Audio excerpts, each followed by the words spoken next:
the new season, and we're going to get to see more as we turn over to the Ottawa Garnet roster. Toga, Cuber, Pezzy, Star Moon, and Unicorn. PC. Oh, I'm going to do it again. I'm going to say Pezzy the entire time. I did it like 2 weeks ago when we casted Ottawa. I'm going to do it again, I'm sure. It's PC. Thank you, Scott, for so kindly I want to say Pessy because I'm a Ronaldo fan, so I just want to say Pessy, like, you know, penalty Messi, you know, as a joke to, you know, make Messi fans. I love Messi. Make Messi fans mad, but I gotta rein it in here. PC. Well, PC. Anyway, uOttawa Garnet, solid team, but they've always been at that bottom tier of the Legends division. They've not shown enough for us to really think that they've stepped up to a higher level, and unfortunately their record's still kind of maintaining where they've been. I mean, they've always been able to maintain themselves in the Legends division. They've just never been able to truthfully perform to the potential that their roster definitely has the ability to do so.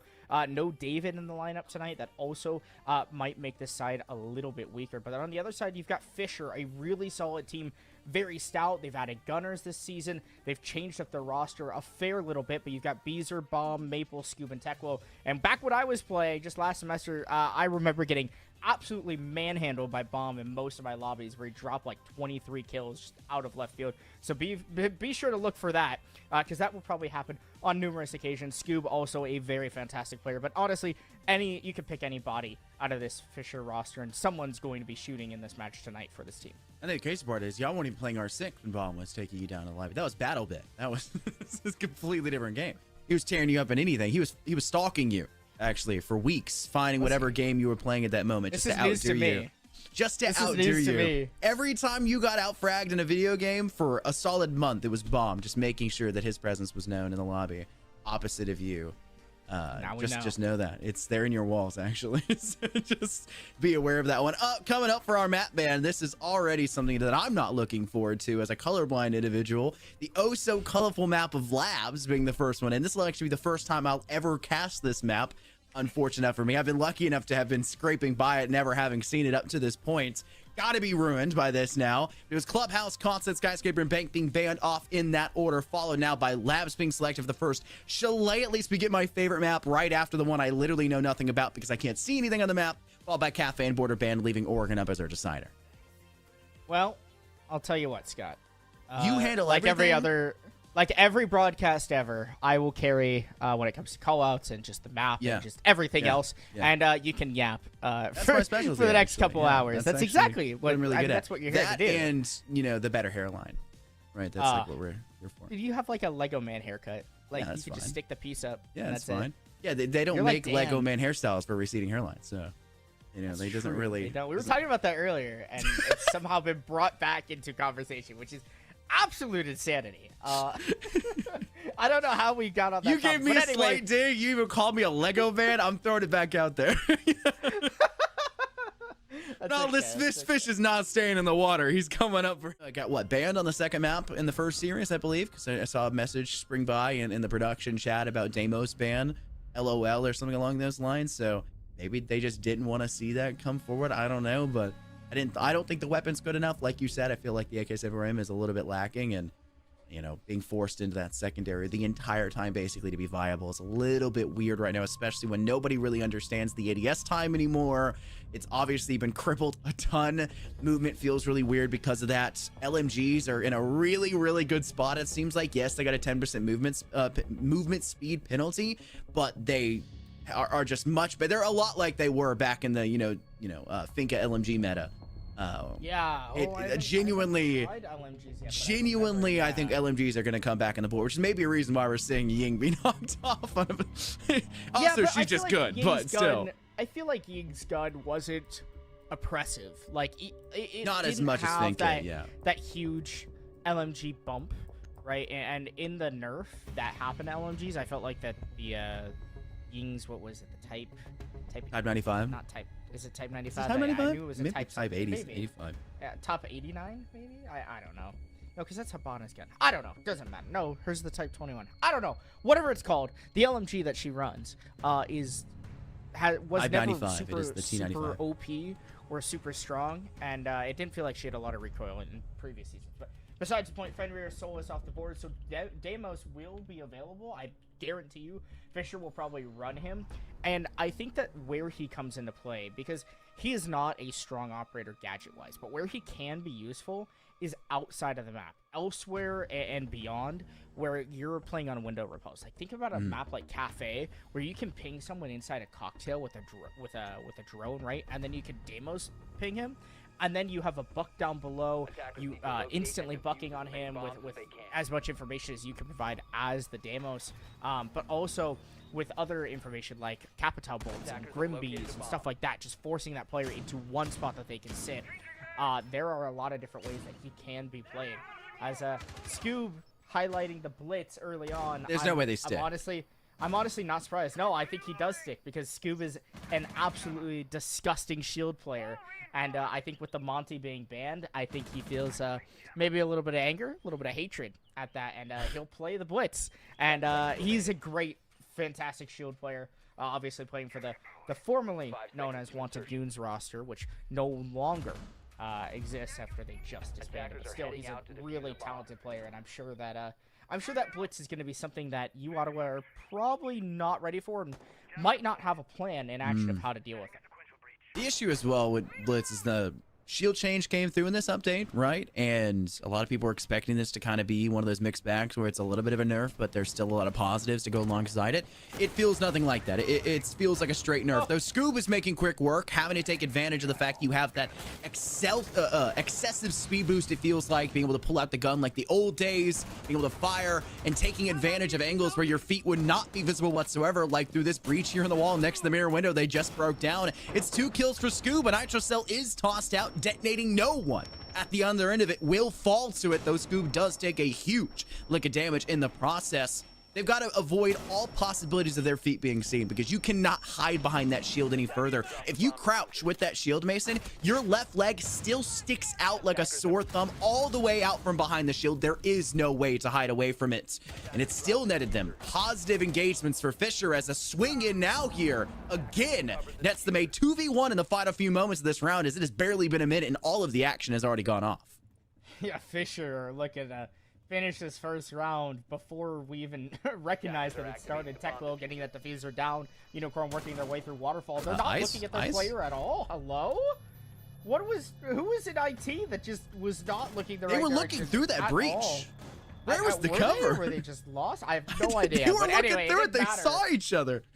Because Techwell got the kill at the end, so at least the Ashe who ended up getting the diffuser down. Shockingly enough, Ashe and diffuser in the same sentence, but they get the diffuser down. Fisher wins the first round rather swiftly, and I have a feeling, based on just by pure, not only having experience against both of these teams, but also just like the way that both of these teams play and the way that their current stats are and the standings in the season, I have a feeling that this is going to be a swift match for Fisher, unless Ottawa can find the proper adjustments, which is going to be bringing those trap operators in denial like they are bringing the Malusi Legion, absolutely pivotal. But honestly, I don't even think bringing Wamai is important at all, because I don't think Fisher's going to use not dumping util. Yeah, I think they're just going to run at you. So play shotguns, play for the close range combat, and force Fisher to have to actually play the video game. That's where you then can make them play your game rather than play theirs. You need to play hallways. You have to play long angles. The fact that Scoob was able to take advantage of what pretty much the hive mind on Reddit says, because that's one of the first things I do when I see an update for specifically something like shields. Since I don't play those anymore, I don't have any idea about how that change is going to work.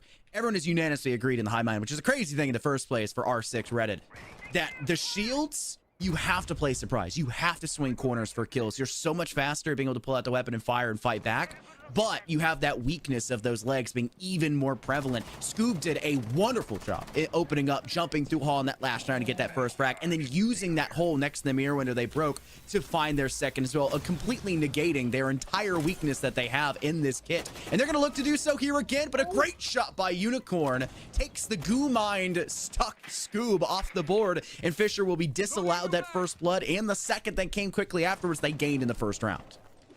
And without the blitz on the board, it makes it a little bit more difficult for Fisher, but not too difficult for them. Techwell trying to work his way through rafters, and Star Moon is fighting inside of E-Box. It's a jiggle peek batter between him and Bomb, but I will say that Bomb is a fantastic player with an ACOG on the MP7. There it is. Probably going to be able to tap away at his opponent. No, he didn't find the kill. Wow, that was actually Maple. Elsewhere getting a kill. It just timed up really well because it looked like Bomb's shot started. Oh, finally. There it is, finally. He lands the shots, but Fisher have full control of IT. They're walking up deep. Toga's going to try to throw a nitro cell here, but will it land? Will anyone shoot it for Fisher? No, it doesn't even get far enough. It's too weak of an arm. You got to do some pull-ups here. Toga to at least get the range from Maple. Walking through top rafters, trying to find any picks, but Ottawa holding strong, at least for the time being. First off, that's compression workouts. You need extension workouts. They need to be doing weights instead to be able to throw a little bit farther. Doesn't matter though. Maple finds themselves yet another kill. That's Toga off the board that was trying to work from there. Cuber trying to find any sort of safe space. Trapped inside a cubby. Tech will there to deny all options that are remaining. You can see the plethora of side options that are now available for the attacking side as everything has been changed. Up the 1.5 has unfortunately bit itself adieu. And now Warden probably will be no more, it feels like. I will say it is like weird how I feel like we're almost back in old Siege. Like watching the game, it makes you feel a little nostalgic to like year 2 Siege. Yeah, especially with the ADS speed. It's so slow and the movement and yes, exactly. Yeah, they've totally slowed the game down, which honestly most people are going to take it as a negative thing because Rainbow Six Siege is typically a slow game. But I think when it comes to the actual gunfight play, it's healthier. I think that I actually don't mind it because we've been in this Call of Duty meta as the best way that anyone has ever described it, right? Where everyone just runs at you. It's run and gun. It's like if you were a Valorant player, right? And the Stinger was stupid OP, and you which it was, everyone, right? Right? Like it was 3-4 months ago. Yeah, actually, maybe 5.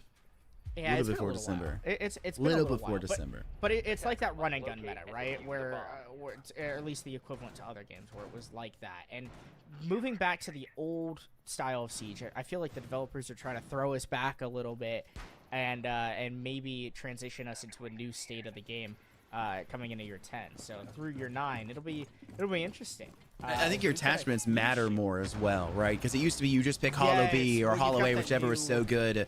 Now you've got 3 different types of 3.0 scopes that matter. Your ACOG scopes, right? That matter because, you know, option C has more visibility, but it has less, you know, total FOV within the scope. Option 2 has more FOV, but it takes a whole bunch of visibility. And then the first option has little to nothing in the front, and so it's a little very clean sight. But again, visibility around it is a little bit cluttered because of the actual, you know, material of that scope. It's valuable to have that information, but you have to make the sacrifice. I think that Ubisoft's trying to point the players in a certain direction to try and assist in that regard and make those choices matter, especially now when it comes to foregrips that actually have importance. It's not just, hey, an ADS, you know, increase, you're only going to bring one single type. There's actually, you know, a point to having, you know, any of the 3, whether it be movement speed now or, you know, a little bit of horizontal recoil control, or I can't remember what the third one, the new one is. But it actually seems pretty darn good. Even Bolo was like, I may be opting to bring this in on a lot of my defending operators. As a Mossberg is in play, but it won't matter as the new melee is tested out here for Scoob, who has rocked nothing but shields up to this point. Now switching off of the Blitz and over to the Fuse Shield, just something you don't see every day. I think we might see more of it after the way that Scoob played it. I mean, now with shields, you being able to sprint, anyone can be like Blitz and essentially run with that shield in their face, and I think that it's going to allow the Fuse Shield to be a more viable option. Bomb and Bees are getting in on the action as well. Bees, he will throw a C4, it finds one, but Bombs to drop down. Certainly, the Mirror will face death. It's Beezer to walk in through that main breach, finding the kill. Fisher 3 swift rounds down, but kind of back to our point, talking about the new season, because I think that that's something we can take advantage of this broadcast. I like that slower gunfight pace of, like, there's going to be a lot more angle holding with more ACOGs available. And the holo also being changed, the main holo that everyone ran, no one ran anything different, that's going to change because I'm not going to lie, I play it and it feels clunky and kind of ugly. And, like, now you start to see other scopes be brought out. The reflex is being brought out a little bit more. Red dots are going to be played again, I'm sure. So I do actually like the way that they've kind of re-envisioned everything. I think laser sights have an interesting play now because it used to be no one. 10% ADS speed bonus. Why would you run it? But now, yeah, now your movement speeds like increased with the laser sight, and then you've also got that, but you've also got the horizontal grip, which is the new none option, well, right? It's right. The non-equipped. That's the movement speed actually. Horizontal grip is the 5% bonus movement speed. The laser gives you ADS speed, which requires, which basically means in the current stage where ADS feels so darn slow, where you used to, I used to make fun of players. I'm like, they know exactly where you're aiming because you've got a laser sight. I am a colorblind man, and I still see that red dot on the wall in front of me as that swings that corner. It gives a bunch of information. That was always the old style. It was like, don't bring the laser sight, don't bring it. Now everybody's going to be bringing the laser sight. You want that ADS increase to try and make up for the huge overall nerf that it received for ADS across the board. Now you feel like you have to have that laser, and you got great option twos. Angle grip gives the 20% weapon reload speed. It no longer gives the ADS bonus. Horizontal grip, the now none option is the base grip is a 5% movement speed, which is quite nice for some roamers. And then the vertical grip no longer does 25% for recoil, it does 20%. So a slight nerf to that, but it brings it more in line with some of the other foregrips you maybe would choose to bring. As Maple, I don't know what they're bringing, but it works against Kuber for the first blood back for Fisher to tie things up in the man advantage. I think Scoob got the hey, just play whatever you feel, whatever sounds fun. Operator here today. He's down below with Deimos and could actually play vertical with the revolver. He's going to do a little bit, but he misses out on the shots of the Malusi. He can swing the hatch. The Malusi just around the corner, and Scoob will take him down. However, 2 members from Fisher are left alive after many of them have fallen to the Ottawa defenders in the bomb site. Maple walks into connector, finds one, knows of the positions of his other opponents on the pillar, but it's the Castle of Starmoon to respond, and now Scoob trying to clutch up. He's trying to eliminate Starmoon. He's just a sliver of HP. Scoob, get the angle if you can, buddy. He's trying, but he just cannot quite find the location of the castle, who's been bumped down to just a portion of his HP. Now, here's where the utility comes in. Scoob's going to get one more track, right? He's going to be able to use it, and he can isolate essentially a 1v1 because he'll know exactly where one of his opponents are. So he has to check less angles. Unicorn dropped down to 1 HP now as well. Both of the last remaining players just a bullet away. The issue is it's only 6 rounds in the revolver. You'll run out real fast, and Scoob is feeling that pressure. It's been a very consistent problem. You'll see always just 1 bullet needed on a swing and just can't secure it. I'll have to make sure they're keeping... Oh, there you go. You can get it eventually, Scoob. I believe in you. Reload here once again. Thankfully, it's actually pretty fast of a reload, but it definitely feels quite worse as the Mossberg is actually in hand for the primary. No AK. I honestly am not surprised that Scoob's opting to do so. Is they're going to send out their last remaining drone? It might make sure there's any sort of information, have an angle to be held. It won't matter. Starmoon with the UMP with the new scope that you can gain for that on the defense. One of only, what, I think seven operators on the defensive side that have that scope now available to them. There's some crazy. Doc, Rook, Malusi. Why does Malusi get it? Why does Wamai get it with the MP5? I don't think Wamai gets it. Does Wamai no longer get it? Because I know that was his name was initially in contention for it. Maybe, but I know that on the MP5K he gets it. Yeah, so he does in fact have it. That's dumb. It's stupid. Yeah, the gun choices they had for it are unbelievable. Had it originally. Tuberau has it on his AR-15. Elby Maestro, Zombie, Tachanka. I guess. Did Maestro get it? Maestro on the ACS. Maestro does have it on the ACS, not in his Alda. Not on the Alda. Yeah. Vigil has it, but on the Boss G, so that's not shocking. But all three, Doc, Malusi, and Rook getting in the MP5 is crazy. I mean, this is literally, we're like the patch notes, but it's because this is such a huge change to the overall scope. It's like Siege 2.0, but honestly, a little bit less, right? But more game-changing in the sense that these changes coming in year 9 is so important to the health and ecosystem of the game and of the esport in general that it's something you just can't gloss over. Yeah, it's really going to be like the angle holding meta, kind of like what I said before.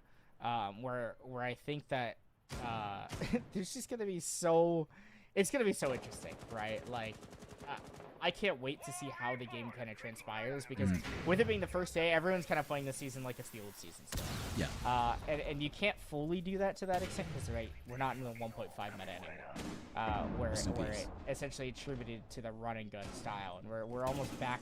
You know, we've thrown it back a few years into older Siege meta. Run it back. But Fisher, they're working IT, or not IT rather, but Animus, as they've already walked in close. TechWheel is basically the bomb site, and I don't think Toga has any idea. I mean, the Yana gets one. Does she turn around or at least get the other? No, but he finds one.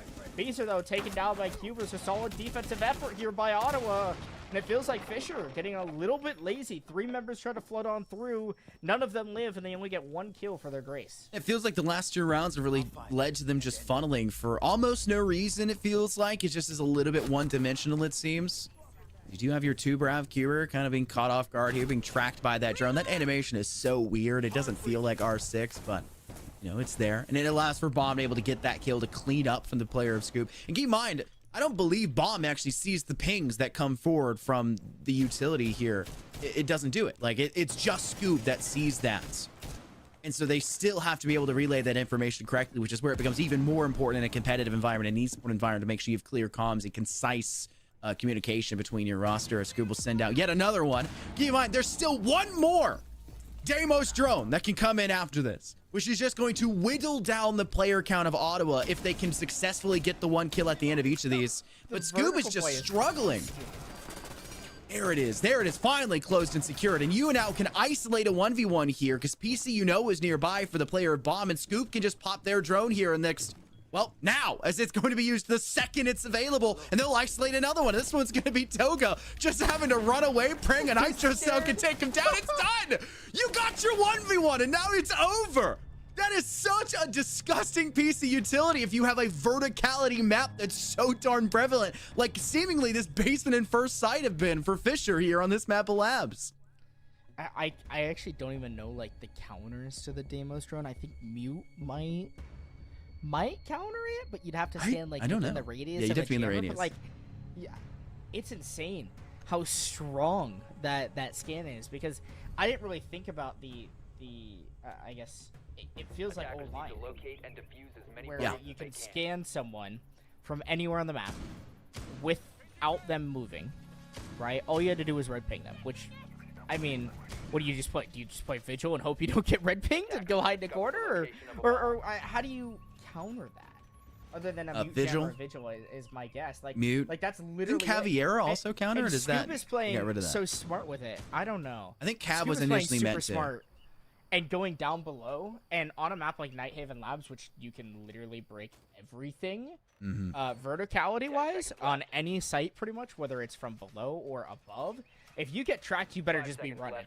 Like, you better just run in circles and honestly pray for your life that you're not gonna get randomly wallbanged. It's like a more OP pulse or IQ maybe with the IQ pistol maybe out against the pulse. Like, it's hard to even explain. Yeah, But in the way that it's being used, at least the fashion's being used in this game, it is definitely strong. As PC gets another opening pick, it is helpful, at least for the side of Ottawa. I'm shocked that Fisher are just kind of letting these picks go in the way of Ottawa, but it still feels like Fisher are evenly in this round as Scoop will take down Toga. Just as I said, I thought that Fisher were in this round already, and they're definitely even more so now that Scoop has taken down Toga and has already made such good progress here on the top floor. I mean, you just clear it out. You just whittle down the player count for Ottawa. It's debilitating. It's so hard to watch. Scoop's playing it so well too, because you have to realize you can't fall into this misnomer and being like, okay, there's the AK, I'm gonna bring it. They are making sure they don't bring out the gun. They want the Mossberg, right? You're not going to bring that out in a normal firefight, so just don't even worry about bringing the AK. You want to worry about this revolver. You want to have that utility up constantly, tagging down a player and working in your favor, and it has just been so effective. 7 kills now as they'll take down Star Moon for their 7th, refragging the loss of life they just had against one more player on the side of Fisher.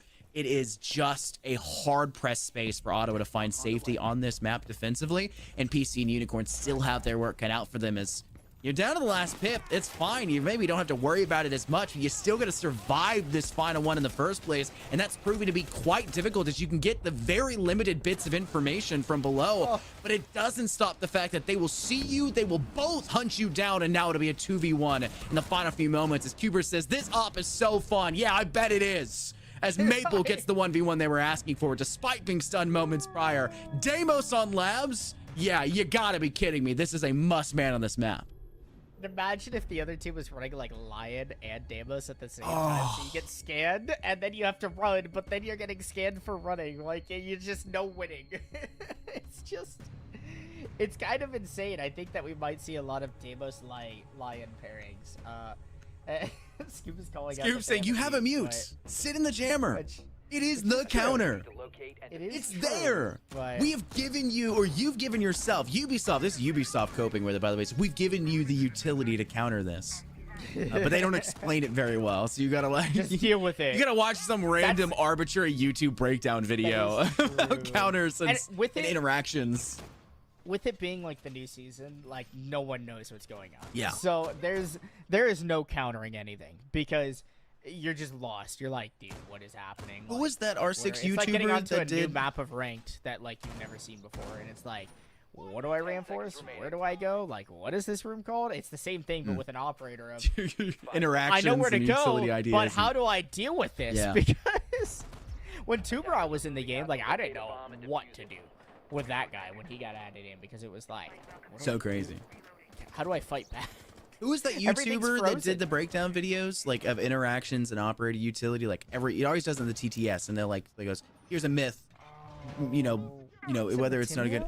Is it? I don't think so. I think it was like an older YouTuber. He still does it now, I think, occasionally. But back in the day, you'd have a breakdown of anything. I remember watching Maestros. That was huge. I was like, oh my goodness, and this video was like 3 minutes long about myths. Now you have a video, because we have so many operators in the game and there's so many interactions. You have a single Deimos video and it's going to come out to be 18 minutes. After his teammate called it out. Yeah, I think so. Oh my God. You'll have an 18-minute video about myths and interactions there, which just makes it even more difficult for players to understand the true extent, because we don't have the attention span to sit there for 18 minutes for an interaction that happens in the random 11th minute. You're going to skip through it. You're going to just find the ones that intrigue you, and you got to pay attention to all of them, because this Deimos is tearing you apart, and you now need to find the same level of success and hope that Toga can pop up. But it's not actually Toga, it's Star Moon that does it. They get two as Scoop and Beezer bite the quite literal bullet to put Ottawa now in a man advantage. Star Moon, a little disgusting. Nice shot. You see another newly acquitted ACOG. It doesn't feel so new, but it is, it's, oh my. That's just unfair, Bomb. Poor Ross, cool, that's who man. it is, poor Ross. It feels new, but it feels like a car that was retired and then like brought back. I don't know. What it does. It's been unsunset. Yeah, right, Any D2 fans out there talking about an exotic from D1 that returns? It was great then, and it's now even better somehow in D2, right? It's returned even stronger. Oh my gosh! And oh my gosh! Another Frostmat gets a plug. It doesn't quite kill still. But PC, down lower HP, definitely not going to be in a fun situation. Deimos being tracked, remember, when he tracks, it also tracks for the other team. Bomb will find one, but Toga's going to have to do some really strong work here. Tech will taking the close swing inside of E-Box will get that kill. And Unicorn's just kind of been waiting around for his team to help him out, but now he's the last member. Now he's got to make something happen. He'll flash into E-Box, but he's got to make sure he checks all the corners. He doesn't. Tech will, from the ground, will end up getting that kill. And yeah, Fisher looking to take this match rather soon. 6-1 match point already. Well, there's one saving grace we can give Fisher here. Maybe they heard that I really don't like the map of Labs, and so they're saying, well, maybe they're running out of things to talk about with the new season and the breakdown of Deimos and all the utility and everything, all the changes. So let's get out of this map as fast as humanly possible for Scott Infernosis up in the caster booth. I felt like I was about to end off one of my work emails. That's how I end my emails. They just went out of this map too, I think. They just came in here with speed and prevalence. And now we get to see that Tachanka come out here for Scoop, which is something I'm always happy to see in the first place, especially in the few times that I have played this map, because I go out of my way to make sure I don't ever play this map when I play R6. Tachanka is so fun in the basement. I rocked this. It is so entertaining. Tachanka's bad. bad. Still terrible. They're just So never good. hold buff them, So and it's good. So sad. The But- Lord himself, Tachanka. Can I make a prediction? Yes. Or like, not even a prediction, just a promise. Deimos will be banned by Ottawa next map. Yes, I think so. Almost a It's guarantee. Chalet, so there's Because of what they just dealt with. they There's will. even Yeah, more there's breakable almost flooring. even more breakable floors. It's gonna be so much harder for Fisher to gain control of that space though than something like Labs, which is just really wide and impossible to control all of that. Chalet's second floor is really controllable by the defense. You're extending there anyways, right? So you're gonna claim that ground with your roam game and with that extension. So it'd be a little bit harder to utilize, but the second you give up that roam game, the final minute and a half, if not 2 minutes, with how effective Fisher are with that, is going to be the worst 2 minutes of your life trying to deal with that defensively. Ottawa have to ban it, I think. Yeah, I think that Ottawa will definitely get rid of that operator. Is Unicorn and the rest of Ottawa doing a solid job getting the IT wall opened up early on. Also, Cuber with this drone getting good information, or at least the Argus camera, but they haven't drone Scoop sitting inside of IT. And if that drone does not turn around, I will be really sad for Ottawa. Oh, they turn I don't think around, they but they're saw. looking for feet holes. They're not looking for Scoop, and they don't see Oh my him. god. Oh, this is a massive blunder out of Ottawa. Time will tell. No! Yeah. He's getting in the middle of the open breach droning. Oh, big blunders out of Ottawa. I don't even think Huber knows his own team died in there. How is Techwell here? You're on the defense, my dude. You're supposed to be inside the building, and Scoob is just decimating his opponent. 3 kills on the round, the Buck hopping in above, and Scoob is still up here. I mean, he gets his 4th looking for the ace. Sure, he's been pinged. Doesn't even matter. He knows where his own opponent is, but he hasn't checked the angle. You've got perfect information, Scoob. At least get the clip. It's not while perfect. You're at It's it. not as good as Toga. Toga gets the live, like, grim ping, the constant ping. Still, Scoob only he gets the had occasion, like a good jackal ping, like an Inox ping. He still had enough. He had enough. For Scoob, But- it's enough, but it's just not enough in this stance. It's a Fisher dismantling of Ottawa Esports. A total dominating 7-1, and I'm glad to see we don't have the weird bug that's going on right now in the victory screen where they're all cramped into a single slot. Saw a bunch of pictures. That'd be way sick. Yeah, except you have like a shield in the front. I'll go the other way. I have no life savings, so like no matter what I win. Life savings. Oh man, so. I thought for sure you would be like you'd have like something. Stinks. I mean, I guess I do have savings, but like, you know, in theoretical. It's not like a manner- life saving, right? Like Yeah. it's a little different. Having like a savings account is not like your life saving. Life savings is like Scrooge McDuck put a bag of money under your mattress and sleep uncomfortably for 30 years, right? Like I'm being told to give our producer and our observer money. Go get your own money. How about you learn to cast, you bums? So actually, one of them knows how to. But yeah, we get. how would you paid learn how to cast the well? big bucks. They get past they get paid the medium bucks, the schmedium bucks. We get paid the big bucks, big bucks. I don't know. I'm doing my best here. I'm doing my best. Chalet though. And you said you map can here- cast? Dude, English second language. No, it's not. You're from Arizona. No, it's not. You mean English second language? It's like saying, yeah, English is my second language, but I'm from like Utah. Like, smack dab in the United States. Only. It's only English there.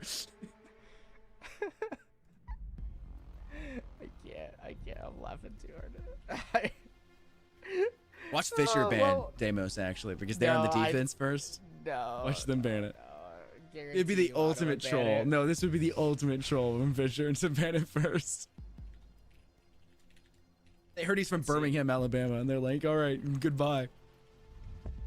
Oh. Yang. Yeah, Yang off the board. I mean, honestly, not a big shock. Like, Fisher stuck with that ban last time around, so I think they would be the same. It would be wise, at least, for them to continue doing the same trend because Ying is so strong here on Chalet. But Deimos off the There it board. is. Who would have thunk it? You owe me your life savings, Scott. I owe you nothing then. I'm sorry. Thank you for owing me absolutely nothing. It doesn't matter. I'll too PayPal much, you the but 15 quarters I've got Solace? stashed under my mattress. Heck yeah. Solus off the board as well. I'll use him to scratch lottery tickets. There you go. Yeah. Yeah. But Solus going off the board, I mean, Yeah, shocker. Chalet, Solus, very good. Valkyrie is probably a high probability ban. Maybe Mira is also solid here. Azami. Azami is. I don't feel like Azami is really going to get banned anymore because we didn't touch on Azami, but Azami did get the change this patch with the barrier health where you can actually shoot it. Yeah. 999 HP, which seems like a lot, but it is you deal more damage based on the caliber of weapon you have, and you're probably bringing an AR on the attacking side, which means you're going to be able to tear through that. Yeah, but it's a lot easier to deal with it than not being able to deal with it at all, right? Like it is true. It is easier in that the clip. sense, yes, it's a clip, I think, like maybe a clip and a half. Yeah, I think it takes 2 magazines to like a mag and a half. Like it takes through 2 magazines at least. And if you have 2 people firing, then you'd have a little bit of extra ammo to shoot the player behind I as well. can't wait to like be watching Pro League one day and someone's playing a zombie and you have a 4-man firing squad and that barricade. It's just like it. And the new counter to that's going to be to have so many impacts that the defense they all turn around from behind the Kiva barricade the moment it breaks and just throw impacts. Hold the line, folks. just start. They're cluttered. We got it where we want them. it's perfect. 4 C4s fly over 1 Kiva barrier. Oh, who's winning? The bullets are who wins? A satchel strapped with dynamites. 4 players standing in a single area. You decide. And there's the run out. This game might turn into Scoob with the hop out. Big shocker there. Star Moon already taking a pretty good licking of HP. Toga on the Montaigne. We didn't get to see Monty brought last time around, but we do this time.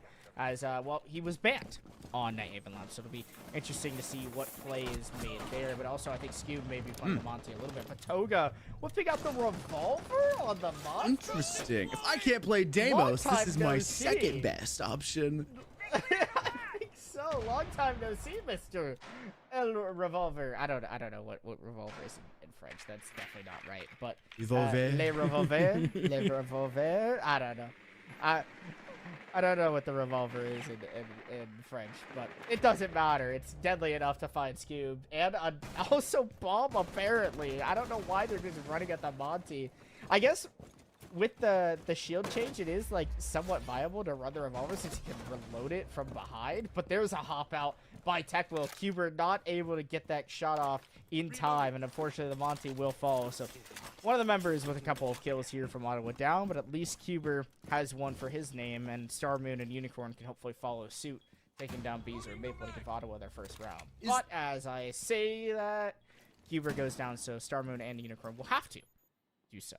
Isn't there a change as well for the shield? You get stunned if you hit 10 bullets into the shield. They're holding it. So if Toga does not have the shield extended, then you can be, and Clash is immune to it as well, which I think is pretty interesting. But I don't know. They also, the ADS timer is different if you're sprinting. I think that applies to everything, not just the shield players, but it was a big one that was in the shield update. Also, the repels are so much easier. I have not tested it myself, but it's like easier to manage. Yeah.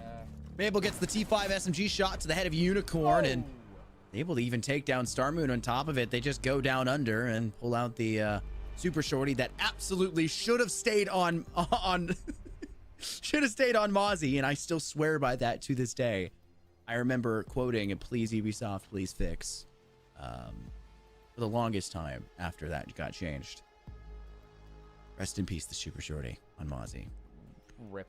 But Fisher do get the first defensive round off of a successful 2v2 right at the end of that one in the runouts to make sure they took down Toga, who was kind of going on a tear there with that revolver throughout that round. Yeah, I honestly, like, as kind of the last thing I expected to see was the revolver, but I guess you gotta let him cook, bro. I guess you gotta let him eat. I can't be mad at it. If we did see a revolver make it back, the LFP is what it's called. The LFP, what, 586 or 856, something like that. Something along those lines. Make its way back into the Montaigne meta. That'd be interesting because this shield meta change, right, is going to definitely change how the game is played, at least with shields and that type of perspective. So I'm curious on how teams are going to utilize them more, maybe be more aggressive. Scoob showing off another weapon, which got the ACOG. This time it's the 9x19 BSN. He'll hop out. So good, too. Tree. no one there, and now Scoob will just let fire rain outside because he can. As yeah, it seems like full force spawn peak meta here out of the side of Fisher as they take down Star Moon. Tech Will getting the opener. Down goes the buck. When this map got its rework, I put in 200 hours in the test server just on this map because it's also the same update that released Siege 2.0. That's why you were good at it when we scrimmed? Yes, that's why I was unbelievably good at this map because I have more hours on this map than any other map in R6.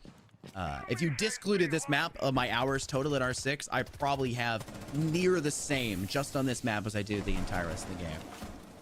I love and adore Chalet with every fiber. But it was also Siege 2.0's update. So it was a lot of things, you know, bringing up and the reason why I was so into this map. But one of the big ones, this is also prior to the change where, you know, you could put a bullet hole in something and peek through that bullet hole. And Kaid's revolver with a giant scope on top of it was so good at spawn peeking, and it was because it had that scope. It had that extra magnification.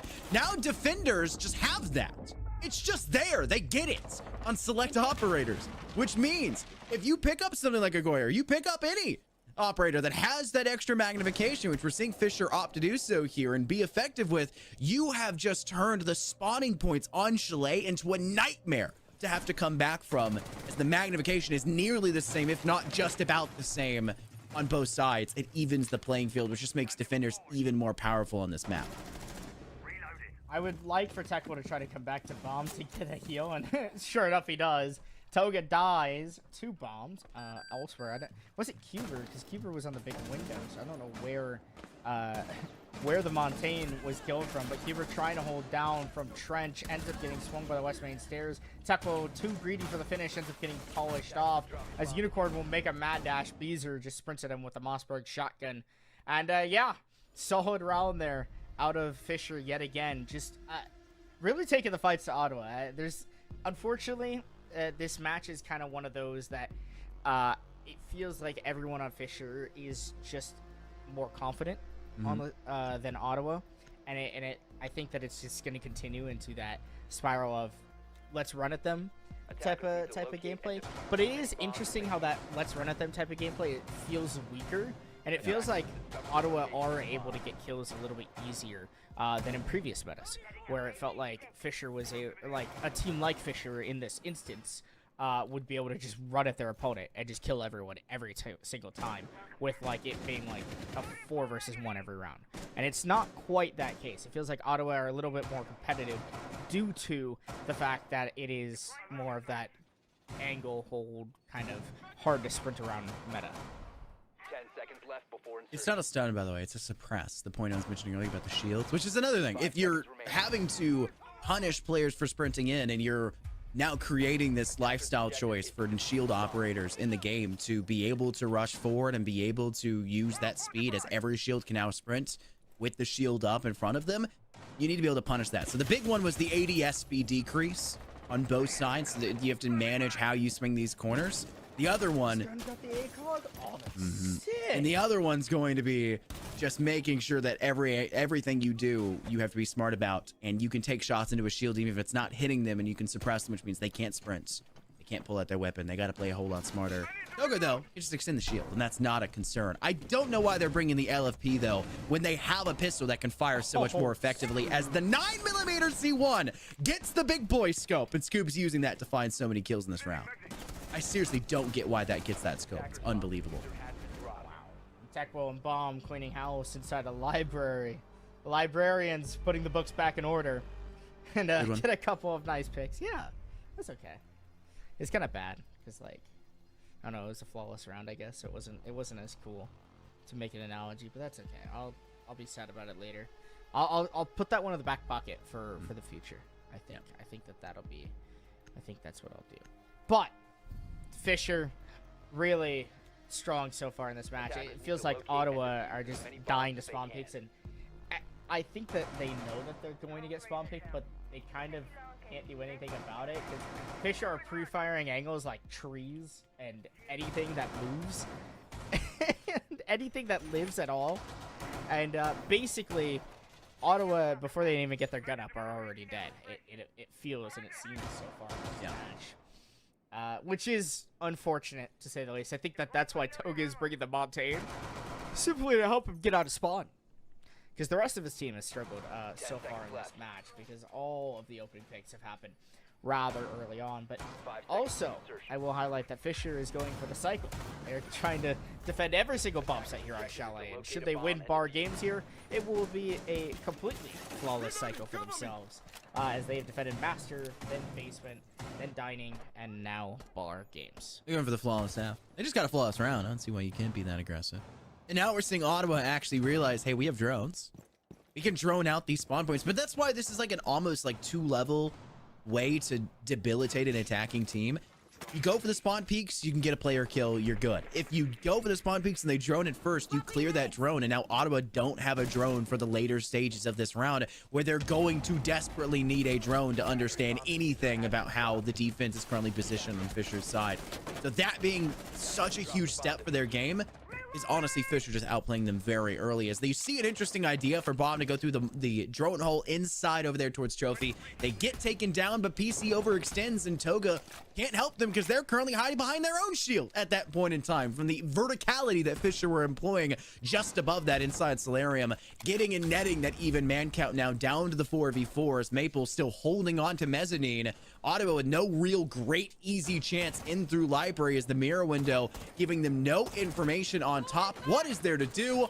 Diversify. And Unicorn's trying to find that secondary angle, but it won't be anyone inside of there to get success. It's Toga with the double melee to get it instead, as Tech was forced to finish them with an impact nade. I choose you, Montaigne, and you're gonna have to choose a new operator, more likely than not in the next round.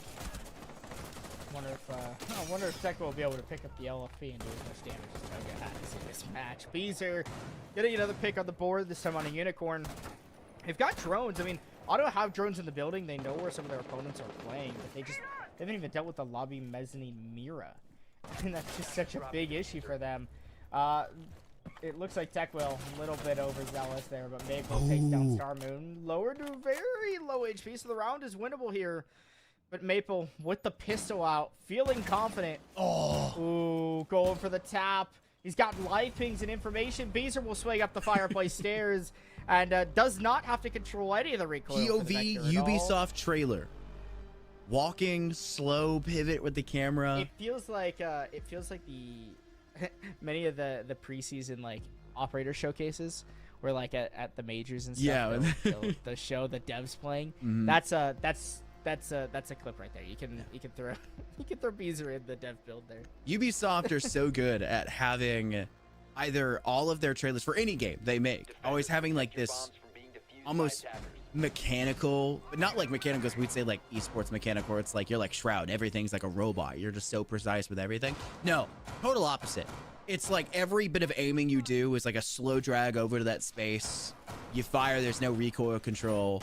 It's like a cinematic masterpiece they're going for first and foremost. And we just saw that at a Beezer. And I think they're trying to play a huge joke in about this, you know, recoil nerf and things like that, but I'm gonna ignore what I see here. You read into it better than I did. I actually didn't quite like. I understood it, but I didn't understand it. You know what I mean? Mm-hmm. So, yeah. No, that would be very funny if that's what they were playing for. Looking for. Are you drawing Among Us characters here? I don't know if I would want to look at what they're Among drawing. Us. It's Among Us. It is Among Us. Is that a dead imposter on the floor? I can't tell. I don't know. It's like he was trying to draw it sideways. They're just having a fun old time. Fisher's just having a good time on the defense. Oh, there's some rotate holes. Mm-hmm. They made a lot of rotate holes. There's a lot of rotate holes in the mezzanine hard walls, which they've left soft. And a lot of sight lines. Yeah. A lot of sight lines. They actually reinforced those sight lines. That's a really poor. Those are really poor rotate holes. Fisher. Yeah, I guess they're remodeling. Maybe. Chalet. They don't quite like the clean look of all the white walls. Yeah. So they've decided to add their own touch. Their own touch. Yeah. Redesign. Some of them may be architecture students. You know, who knows? I will point out another change that came with the shield update was that you can sprint through barricades and they just break the shield, which Scoob used very well to get the first blood in the entire game on our last map of Labs. I was worried how he got the first kill as he dove through a window. But not as much luck here for Toke on the Montaigne, as Bomb does get a refrag back, this one off towards Star Moon. Cuber gets one in return, but the second Cuber finds anything, Scoob claps back with a headshot of their own, as Ivy is just proving to be a little bit too tumultuous of a task right now for Ottawa to try to swing in from the long-range angle. Scoob's holding way out in the back for Master Bedroom, a rotate hole that's now officially been created with an impact that can actually be used out from Closet or out from Master Bathroom to rotate into the bedroom as well. And this T hallway that is so dangerous, and Toga extending their shield just spells the undoing of all of Ottawa's attempts to claim that space, as Maple takes down 2 in the process, leaving just PC all by their lonesome. I don't know why the Monty of Toga decided to unshield there. I mean, he had almost no health, but his teammates weren't quite there in a position to be able to support him. And I think that it did kind of cost the round. I don't think that Ottawa were necessarily in a position where they had a great winnable opportunity, but I think that they at least had a I can't. There's no way you said that. What happened? Nothing. Look away for just a moment, and I missed something apparently. You Attackers need to locate missed and defuse you missed some I missed some in-game chatter about the rotates that were being made. Oh, by, okay. All right. They were dictating the game. Okay. Yeah. Yeah, the rotates dictate the outcome of the round. It is true. Fisher win. It is true. Yeah. It is. It is. Yeah. I do have a feeling that we very, very well may see a Fisher 6-0 half, especially because Scoob has brought out the Clash Super Shorty. Personally, one of my favorites. I am a fan. Clash of can't get the suppressed, I don't Clash think. Super Shorty. I don't think. I think that was written in it specifically that Clash cannot be suppressed. Oh, I know. Clash can only be suppressed. Everything else that has been changed for movement with the shield and sprinting with the shield up, and, you know, no longer having hip fire and, you know, ADS time and things like that, which obviously don't affect Clash. The only thing that Clash gets affected by is being suppressed by getting hit with 10 bullets. So that's going to be interesting to see how Clash kind of recovers in that, because you no longer have the ability to kind of get in there pretty quickly. So that may make it hard to close that distance with the Super Shorty. I'd be a little bit concerned with here. Are they trying to Selma the wall with a pocket EMP? I mean, they can. It's just it feels like they're like almost confused about hitting the wall. Scoop, you get this on the Vector. Yeah, on On both guns for Goyo, by the way. Both guns get a ACOG. Oh, it's CSG and the Vector. Yes. I was The only operator on the defense, supposedly. Apparently, as per our producer, I'll give him props very here. interesting. As well, Toga and Starmoon both super lit up, and both players off to try to find a way back in the route. TechWill taking down Bomb. It's an opening pick that somehow works out in the favor of Ottawa, but maybe isn't the way they drew it up. They at least get one and find another onto Beezer, who ends up falling away somewhere in the site. Starmoon is dropped onto the floor inside a lobby, but he should be recoverable, as TechWill now all of a sudden finds a tower or a mountain of a situation in front of him. PC upstairs ends up getting that kill on a TechWill, so all of a sudden, Ottawa looking like they're in a position to potentially win this round. You've got to deal with Scoob, the Clash of the Shorty. Toga does not care about his teammate at all by any means. He'll walk down the stairs and try to bully Maple out of this main stairs position. Hopefully he's got some more of those Vulcan canisters to play in. What is this? Scoob?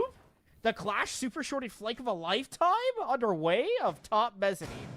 This would be absolutely insane. I cannot believe no one is resing Starman, by the way. Okay. Yeah, someone did res him. Disastrous. Scoob's not looking like he's in a great spot here. What is he to do? No! He gets the kill on the Monty! No way! That's actually the best pick he could have had, because at least it takes down the Montaigne, giving Maple 3 1v1s to try to win here against Ottawa with 30 seconds left. It's the closest to best opportunity Ottawa has had all map. But can they capitalize on the opportunity that awaits? I would be very annoyed if this came out to 3 1v1s. Ottawa need to push this final player with all 3 players in the same fell swoop. If you are single ego swinging into Maple, you are asking to lose a round. They'll drop into box. Great shots connecting. Maple not going to finish the job, though. They do funnel in one by one. A little bit slow of a reaction for the second player that dropped in, but Starmoon wins their one. And despite spending so much time in this round on the floorboards, desperately clawing at their chest for somebody to pick them up and restabilize them, They finally do, and they make an impact in the end where necessary to give Fisher, well, to deny Fisher, I should say, that flawless half that we were kind of expecting going into that last round of a 6-0 start to this map and end possibly to this series. It's 5-1 instead, which isn't much better, but it's a start for Ottawa, which is something they desperately need. As much as it doesn't seem like it, every round does count, even in this series, right? It may not matter a ton for the side of Fisher and Ottawa in the greater scheme of things, but when it comes to playoffs, right, when we're talking about playoffs themselves, it is important to have as much RD in your pocket as possible because of the position these teams are in. If you're Fisher, right, you want to get the highest seed possible. And if you're Ottawa, if you have a chance at making playoffs, I'm not quite sure because I think that it's just the top 4 out of Legends would make playoffs, then I don't know how much these rounds are going to matter for Ottawa, but they could still play a factor into how it may affect Fisher later on the season, and also relegations, getting dropped down to the lower division of champions, which Ottawa have been threatened by many a times before. So still getting a few rounds on the board is certainly better than none at all as we near playoffs here for NECC. Ottawa do net themselves first blood here in this round. Their first round on the defending side, I should say. Round 7 underway. Spawn peek out from trophy window, puts bomb into the afterlife, and sure will now need to try to scrounge up some sort of success to alleviate that first blood that went against them.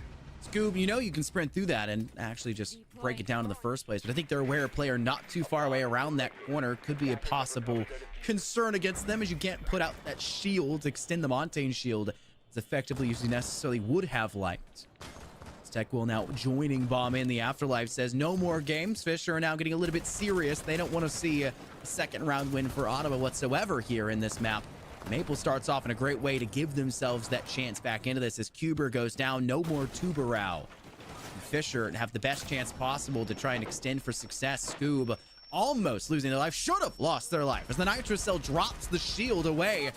Just can't find the shots necessarily afterwards onto Star Moon to finish the job as Unicorn is hunting for this prey and maybe given the chance. No, pushed back. It's your own little version here. You have your own Oryx dash in the book, but it won't keep Star Moon away from finding another kill and putting Fisher back at that man disadvantage. Well, PC does have those Legion goo mines that can be leveraged here, especially against Scoob with the shield. That should, in theory, punish them if they're placed in good spots.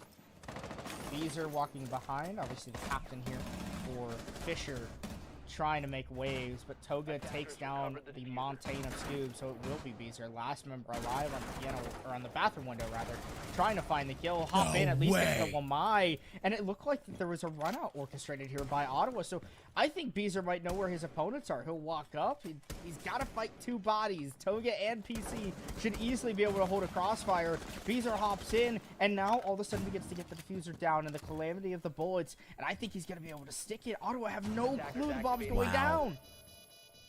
That's not how Beezer plays this, though. They have to play smart. First blood goes in. An isolated 1v1, and now they'll rotate into the right side, the southernmost side of that door frame, into master bedroom. Beezer will need to play smart. Maybe here's the idea that they're there. They do, and it's down goes PC. Beezer clutching up a huge 1v3 in the final few moments against Ottawa here. And maybe the joke that was made from TechWill saying no more fun in games, no more playing around, meant it. As Fisher come back with a vengeance to secure their match and series point here on our second map. Now 6-1, heading into their second attacking round after the dominating attacking series they had on our first map of Nighthaven on Labs. Can't imagine it'll be too much different, though the Deimos obviously not in play. It won't matter if Fisher can clutch up 3v1s like it's nothing in the hands of Beezer, who was complaining earlier, Mason. He was complaining that they weren't getting any kills. He was upset. That's not a problem. He got his opportunity, and he took it. He took it at a full moment's notice. Solid clutch out of Beezer. And honestly, yeah, I don't think there's any sort of Deimos diff or operator diff. It really is just a skill diff. I feel like Fisher have done their job in recruiting good talent and good players. That's not to diss at the team of Ottawa, right? But most schools aren't recruiting the way that Fisher do. So you do tend up to head over on the side of Fisher, and you've got that deeper roster, right? All 5 players are always going to shoot in every single match they play in, and even if one of them has a bad game, usually one of them is popping off, dropping a nuke. So on the other side for Ottawa, maybe you're a little more reliant, right? Maybe you're kind of like the situation I've been in before, where you don't have 5 super strong players, and you've got to have your strong performers perform every single game, and if those performers aren't performing, like I feel like in this case for Ottawa, then you struggle. As wow, PC whipping on what could have been a very crucial kill. Beezer getting the opener on a unicorn, and he just hops in. He's the ace. He does not care. He's literally the bomb site. The Legion has no idea. The ace is taking full storm. Storma, where are you looking? He's gonna be flawless last round. Decided to play entry this time around. Cuber denies the flawless round, Scott. So no, it would not be a flawless last round, but it might as well be. As Cuber last alive inside a mezzanine to be hunted down. Beezer's hit the floor. To 1-on-3 effectively until Beezer is revived in the interim. He is bombed from the highway window, or the slant window. End up getting that final kill on the Cuber. And it's Fisher to close out the series 7-1, 7-1 here on Chalet and Nighthaven Labs. Kind of an expected result based on the positions of the leaderboards for both these teams, but still very impressive showcase here out of the Fisher Falcons. We got to see Deimos come in pretty darn big in the first map of the day. I think we didn't get to stay on that map for very long. Thankful if your name is Infernosis and very colorblind. But we did get to see my second favorite map. So Chalet was great. No Deimos though, so a little bit sad.